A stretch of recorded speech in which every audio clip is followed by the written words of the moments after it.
దేవీ నవరాత్రులు 9వ రోజు దుర్గాదేవి అలంకారంలో ఉన్న అమ్మవారికి ఆవాలు మిరియాలతో చేసిన పులిహోర నైవేద్యం అండి. 1/2 కేజీ సోనామసూరి బియ్యం తీసుకుని శుభ్రంగా కడుక్కుని పసుపు వేసి అన్నం వండి పక్కన పెట్టుకున్నాను.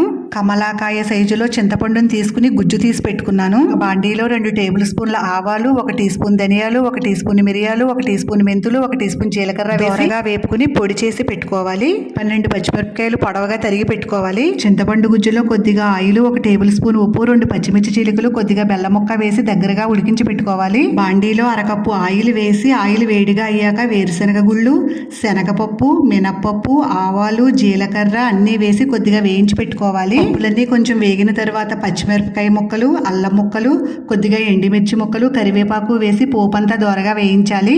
పోపంతా దోరగా వేగిన తర్వాత కొద్దిగా ఇంగువ వేసి కలిపేసి గ్యాస్ ఆఫ్ చేయాలి. వండి పెట్టుకున్న అన్నములో ఈ పోపులన్నీ కలపాలి.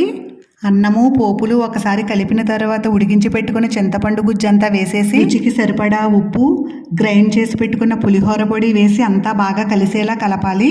దుర్గాదేవి అవతారంలో మహిషాసురుడితో యుద్ధానికి సన్నిద్ధమైన అమ్మవారికి చింతపండు పులిహోర నైవేద్యంగా పెట్టండి.